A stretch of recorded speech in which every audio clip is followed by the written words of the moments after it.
Bismillahirrahmanirrahim. Assalamualaikum warahmatullahi wabarakatuh. Waalaikumsalam Baik warahmatullahi. siswa peserta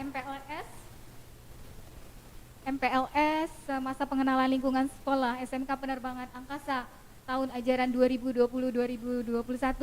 Kali ini kita kedatangan tamu kehormatan yang akan membawakan materi yang sangat menarik, yaitu Dr. Ernie Burhanuddin MARS. Nah, itu apa itu? Oke, baik. Beliau adalah dari Rumah Sakit Dr. Muhammad Hasan Toto Atang Senjaya yang akan menyampaikan materi budaya hidup bersih dan sehat pada protokol kesehatan pandemi COVID-19 ini. Wah, luar biasa nih siswa. Jika Anda mendengarkan dengan baik, kita sebagai anak muda pasti akan lebih menjaga kesehatan setelah mendengarkan paparan dari Dr. Ernie Burhanuddin. Baik, Dr. Ernie Burhanuddin, kami persilakan untuk menyampaikan materinya pada pagi hari ini. Monggo. Baik, terima kasih. Assalamualaikum warahmatullahi wabarakatuh. Dan selamat pagi menjelang siang.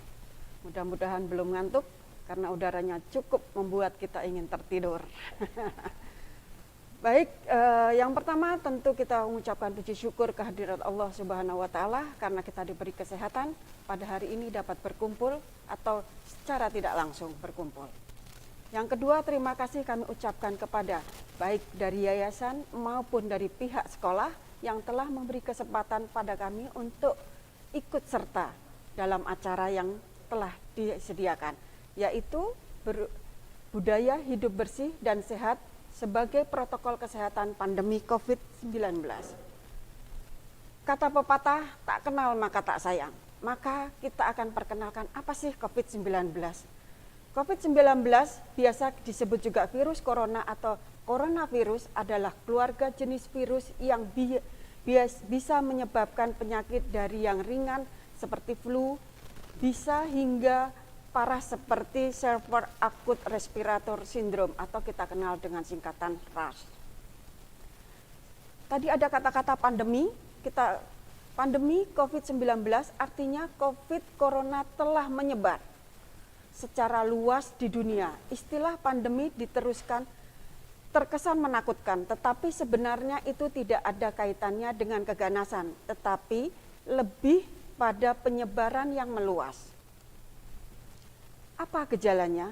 Seperti penyakit pernafasan lainnya, COVID-19 dapat menyebabkan gejala ringan termasuk pilek, sakit tenggorokan, batuk, dan demam. Sekitar 1 dari 6 orang yang mungkin akan menderita sakit yang parah seperti disertai pneumonia atau kesulitan bernafas yang biasanya muncul secara bertahap. Siapa yang rentan terhadap virus corona? Tak ada batasan usia orang-orang yang dapat terinfeksi oleh virus corona ini. Namun, orang yang lebih tua dan orang-orang dengan kondisi medis yang sudah ada sebelumnya seperti asma, diabetes, penyakit jantung tampaknya lebih rentan untuk menderita sakit parah.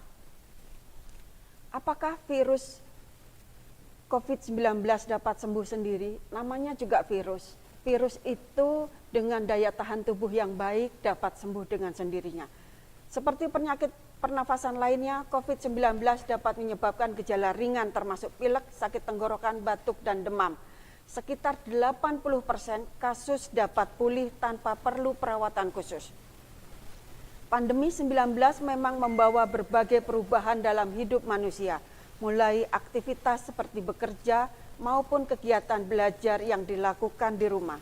Sejumlah rencana yang akhirnya harus dibatalkan, sehingga perubahan pola dan gaya hidup akan lebih memprioritaskan kesehatan. Tentu gaya hidup seperti ini harus dipertahankan, apalagi sebentar lagi memasuki hidup new normal.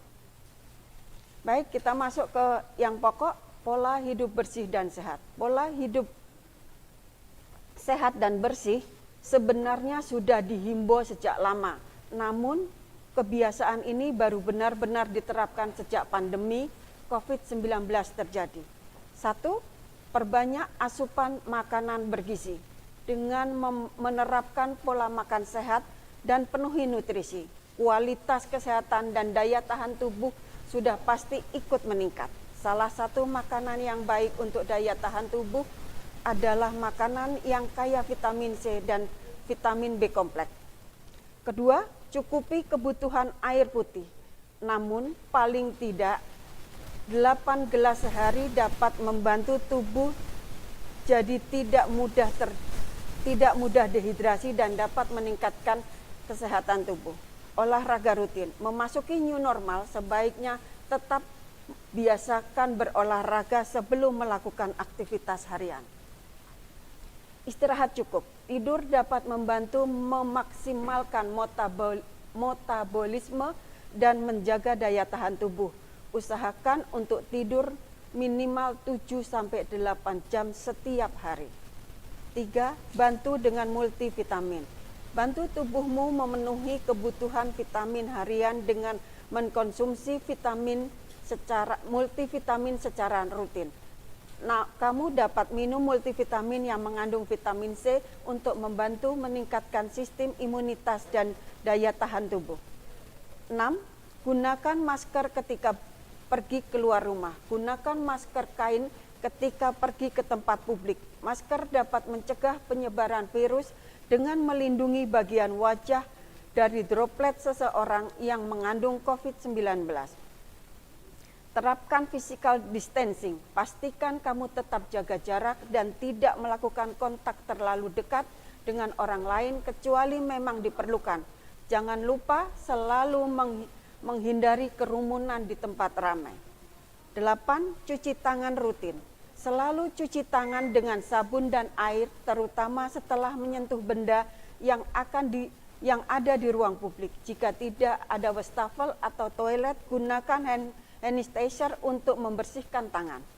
Bersihkan permukaan benda dengan disinfektan untuk benda atau barang yang sering kamu sentuh dan bawa keluar rumah. Bisa dibersihkan dengan disinfektan secara rutin, misal membersihkan handphone, dompet, atau kantong belanjaan yang sering kamu gunakan.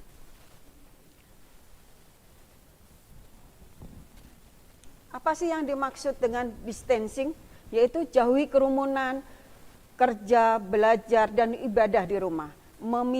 Meminimalisir bersentuhan dan berdekatan dengan orang lain. Berusaha berjemur matahari di teras rumah. Pastikan sirkulasi udara baik sehingga terhindar dari ruangan lembab. Tunda kegiatan massal seperti arisan atau reuni. Ini ada beberapa contoh benda yang kuman COVID-nya akan bertahan di situ.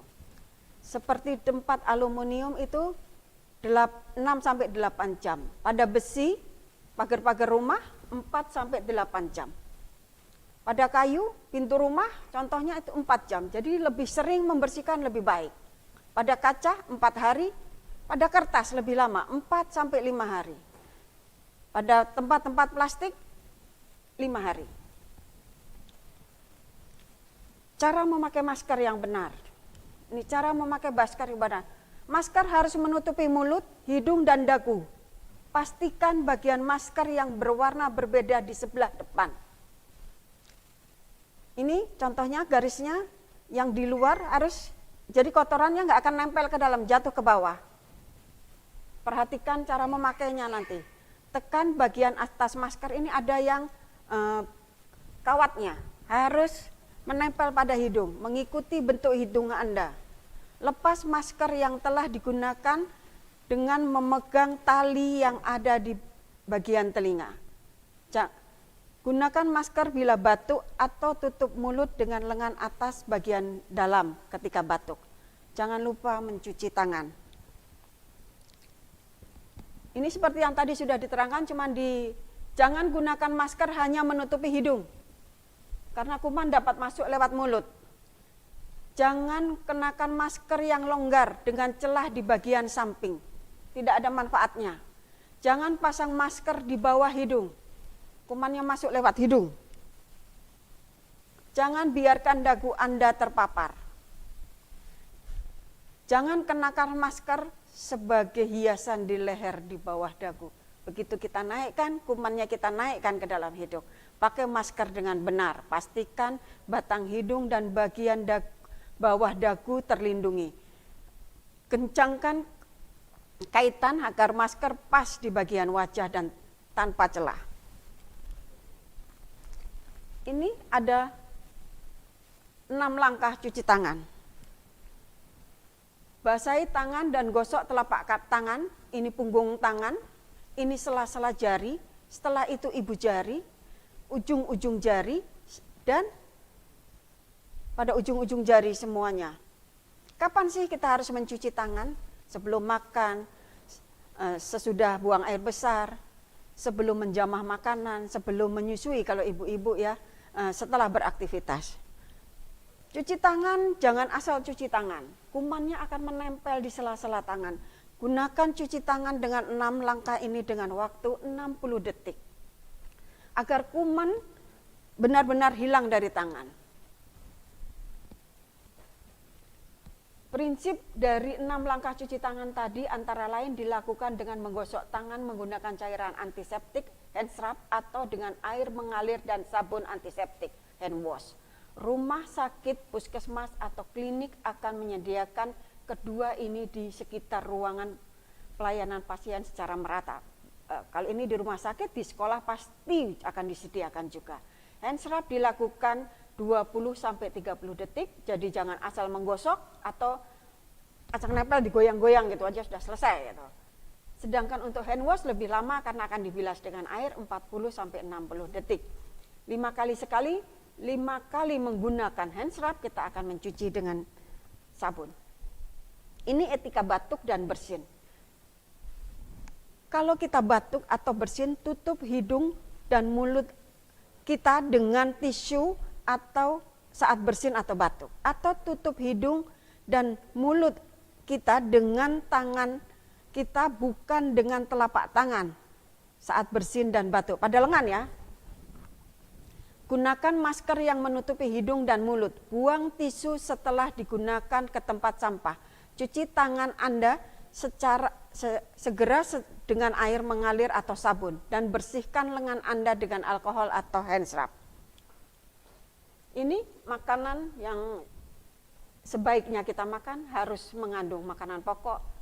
Bisa karbohidrat bermacam-macam bentuk, bisa nasi, bisa ketela, bisa jagung. Lauk harus ada sayuran dan buah. Lebih baik kalau kita tingkatkan daya tahan tubuh kita menambahkannya dengan susu. Gambar ini sudah dari dulu kita mengenalnya, tapi jarang sekali di rumah kita menggunakan ini. Lebih sering hanya makanan pokok, sudah makannya Indomie pakai nasi lagi, lucu ya. Padahal banyak jenisnya dan semua ini tidak terlalu mahal kalau kita mau saja. Tidak selalu harus pakai daging dan ikan, daging dan ayam, tapi bisa ikan, bisa telur, bisa tempe dan tahu. Buah cukup banyak yang mudah didapat. Baik, terakhir untuk mengingatkannya, untuk menghindari COVID, hidup sehat adalah dengan mencuci tangan, tetap berada tinggal di rumah. Kalau memang harus bepergian menjaga jarak yang baik, tidak bersalaman, pakai masker bila sakit atau harus berada di tempat umum. Sekian dan terima kasih.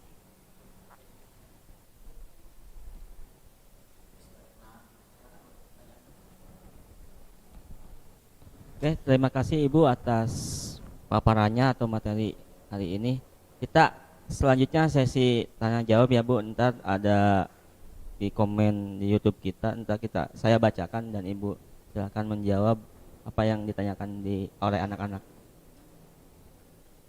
Oke, pertanyaan yang ke-1 Bu, bagaimana kita sebagai masyarakat menjaga kesehatan ini, apalagi kita di masa pandemik ini ya Bu, harus hati-hati, harus safety dan terutama kita gak tertular, lain juga gak tertular seperti itu. Apa yang harus dilakukan oleh kita sebagai masyarakat atau sebagai siswa dan guru yang harus dilakukan di masa yang seperti itu Bu?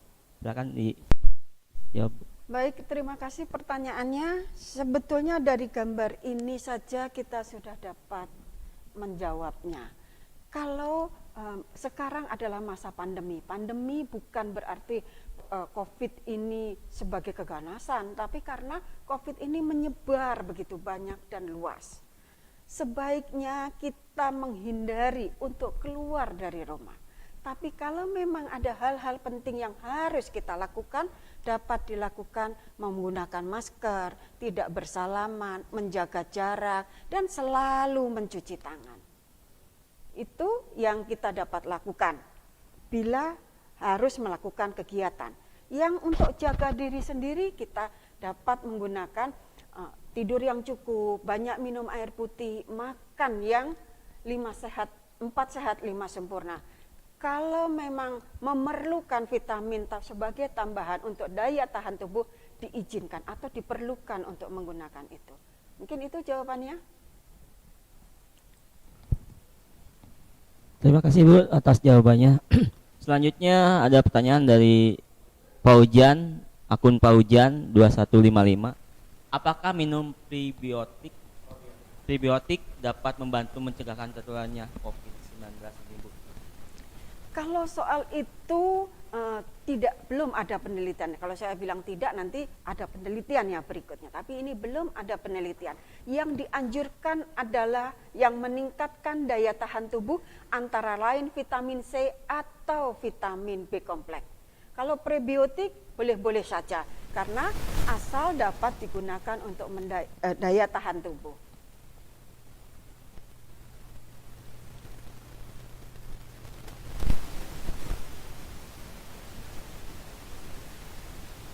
Yang selanjutnya dari Canger Mestir, mohon izin bertanya Bu, bagaimana konsep belajar kami nanti di kelas pada saat new normal? Apakah memakai face shield atau maksudnya diwajibkan menggunakan face shield atau masker atau gimana kalau kita sebagai siswa dan guru, kalau ini dilaksanakan, kalau belajar ini tatap muka seperti itu? Baik, untuk penggunaan face shield itu yang penting COVID-19 ini adalah droplet. Jadi kuman yang ada di dalam ludah itu menyebar ke kita. Itu dengan menjaga jarak kita sudah cukup. Misalnya 1 meter kiri dan kanan, depan dan belakang.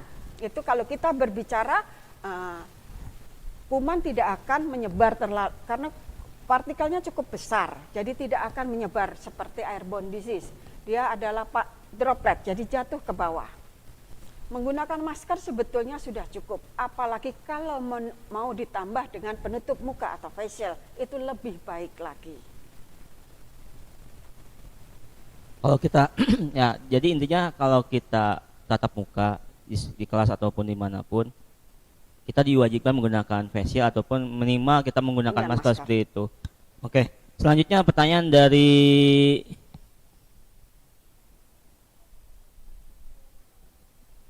Karen Rani, Bu, olahraga di luar rumah boleh atau tidak gitu? Kan sekarang apalagi kita di tempat kita banyak Bu ini, apalagi di lapangan Bondol sekali banyak sekali yang olahraga itu tidak menggunakan masker ya. Apakah itu diperbolehkan atau gimana? Sebagai kita kalau mau olahraga itu wajib pakai masker atau tidak? Itu dalam medis bagaimana seperti itu? Baik, pertanyaannya cukup bagus dan dilema bagi kita yang akan menjawab. Karena berolahraga salah satunya untuk meningkatkan daya tahan tubuh. Tapi kalau kita berolahraga di tempat luas atau di luar lapangan bebas, itu orang asal kita baik dalam menjaga jarak, menggunakan masker, tak menjadi masalah.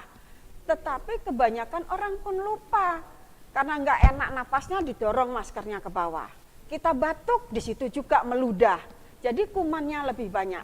Silahkan memilih sendiri, apakah saya cukup daya tahan tubuh baik sehingga dapat berolahraga di luar, atau saya akan olahraga di rumah saya sendiri, di luar juga, di luar lapangan kita, di luar halaman rumah kita, bukan di halaman yang luas, bukan di tempat yang khusus untuk berolahraga.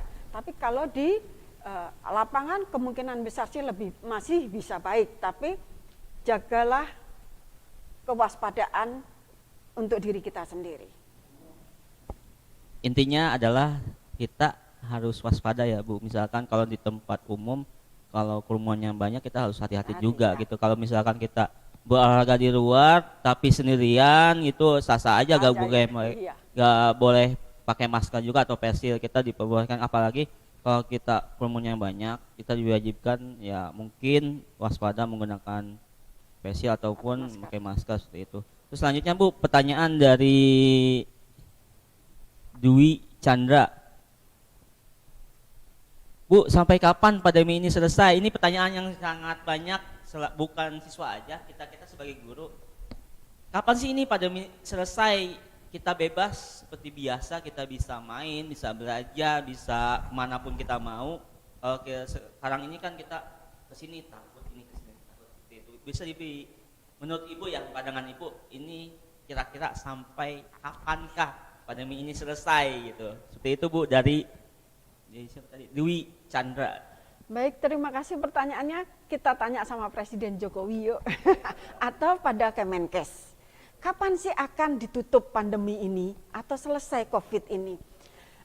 Kita sebagai masyarakat umum, sebetulnya kalau kita mengikuti peraturan pemerintah yang telah ditetapkan dengan baik dan benar, mungkin akan cepat selesai. Tetapi banyak beberapa yang dilanggar oleh kita sendiri. Jadi kuman itu lebih banyak dan menjadi lebih kuat lagi, tipenya baru lagi. Tetap COVID, tapi dia lebih tahan lagi, lebih lagi. Karena kita sendiri yang tidak tertib menggunakan atau menjalankan peraturan pemerintah itu. Kalau kita tertib dari awalnya, mungkin kita sudah selesai untuk COVID ini. Tapi karena kita tidak, seperti kemarin kita di PSBB kan cukup ketat, itu penyebaran hanya 3,5%, tidak pernah lebih dari itu, nggak pernah sampai 5. Jadi normal-normal saja. Akhirnya diberi kebebasan sedikit, peningkatnya lebih besar 10% untuk Jakarta, Bogor termasuk yang cukup besar. Jadi ya kita tunggu pemerintah akan dievaluasi kebebasan SPBB ini, apakah akan menjadi lebih kecil atau meluas lagi. Karena yang pertama bebas, 1 minggu itu naiknya 10% yang penyakit ini gitu loh. Apakah itu akan selesai atau akan naik lagi? Kita kan di PSBB lebih ketat lagi gitu. Jadi belum bisa dikatakan sampai kapan. Kalau diri tidak menyadari atau tidak menaati peraturan yang telah ditetapkan. Ya mungkin yang saya tangkap dari jawaban Ibu adalah kita tidak bisa menentukan kapannya, tapi kita berangkat dari diri kita sendiri.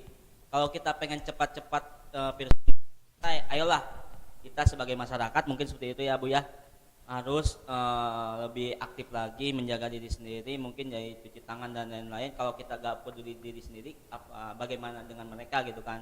Kalau ini pengen cepat selesai, mulai dari diri kita sendiri, lalu orang lain ajak untuk hidup sehat, seperti itu ya Bu ya. Pemerintah dan Ibu pun gak bisa menjawab kapan kita selesai gitu kan, itu yang banyak sekali pertanyaan, kapan selesai. Itu bisa dijawab adalah dari kita sendiri. Kalau kitanya pengen cepat ya ayo kita bareng-bareng, misalkan kalau keluar menggunakan masker ataupun cuci tangan dan lain-lain, seperti itu mungkin ya Bu. Oke, selanjutnya pertanyaan dari siapa ya?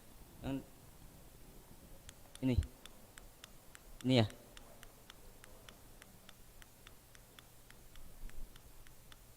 Pertanyaan selanjutnya Bu, bagaimana kita mengetahui apakah orang itu terpapar virus atau tidak, seperti itu? Apa tanda-tandanya yang umum itu bagaimana?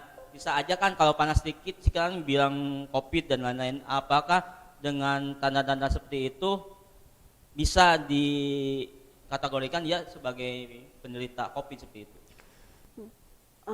Pada paparan sebelumnya ada apa sih gejalanya?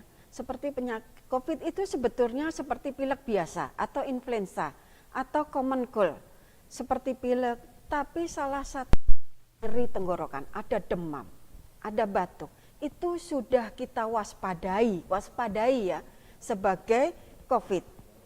Kalau ada demam, batuk, segera berobat ke rumah sakit agar dapat dilakukan tes selanjutnya. Ada laboratorium dengan pemeriksaan darah kita dapat menentukan apakah ini termasuk COVID atau bukan. Kalau untuk pastinya itu COVID atau bukan, kita akan melakukan swab tenggorokan.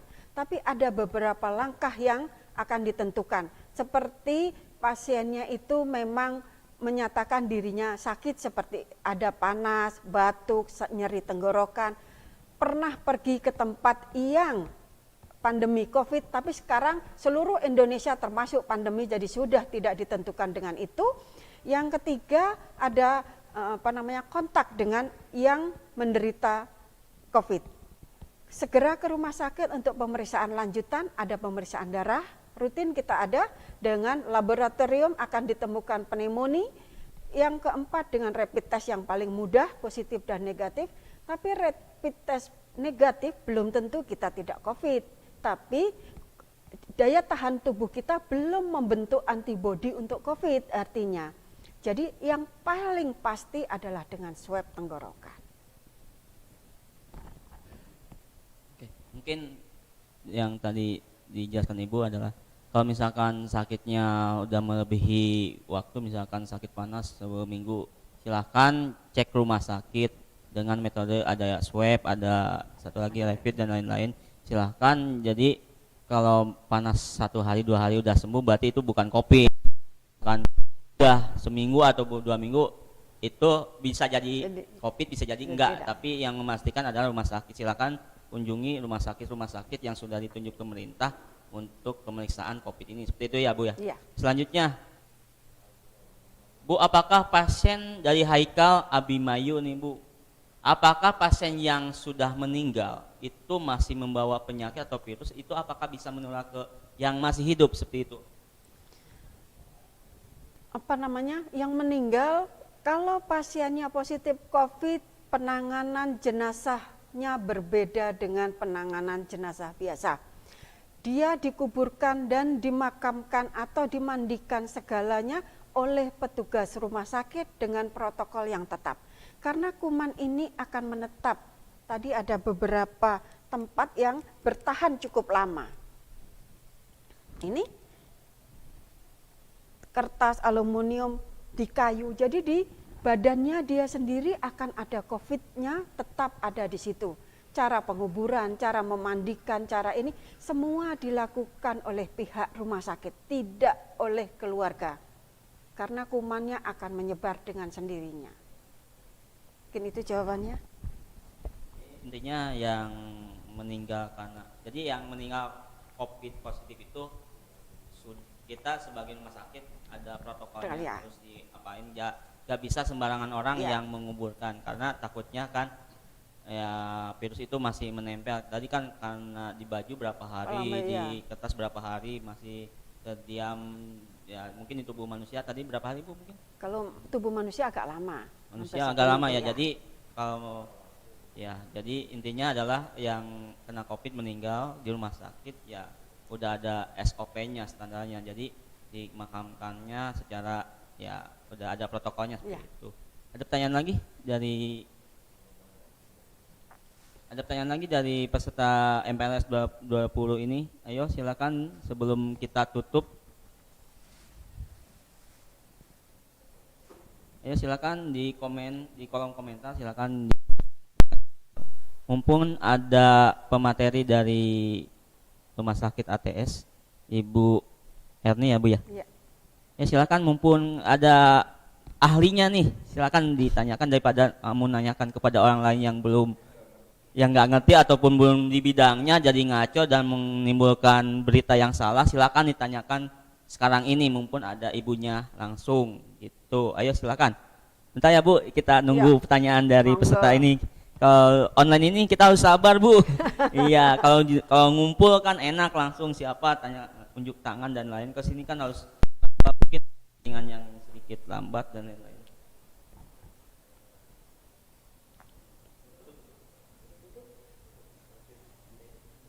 Mungkin udah cukup Bu, mungkin ada yang sampaikan lagi untuk penutup ini. Sebagai penutup saya hanya ingin mengingatkan, mari kita sama-sama menjaga diri kita sendiri. Kalau diri kita sendiri sehat, sekeliling kita, orang di rumah kita ikut sehat. Begitu kita sakit, orang di rumah kita juga ikut sakit. Jaga diri, istirahat yang baik, banyak minum, selalu mencuci tangan dan menggunakan masker. Baik, terima kasih. Waalaikumsalam warahmatullahi wabarakatuh.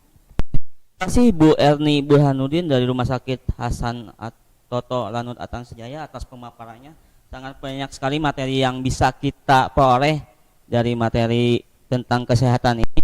Mudah-mudahan apa yang dipaparkan menjadi berkah bagi kita dan ilmu baru untuk kita.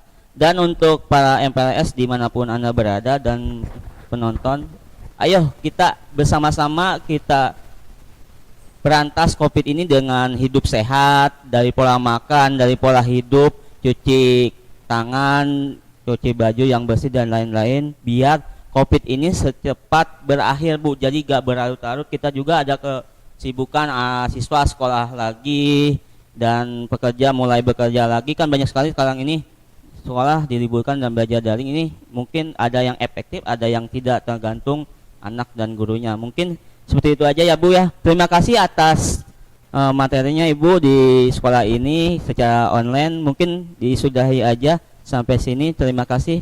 Assalamualaikum warahmatullahi wabarakatuh.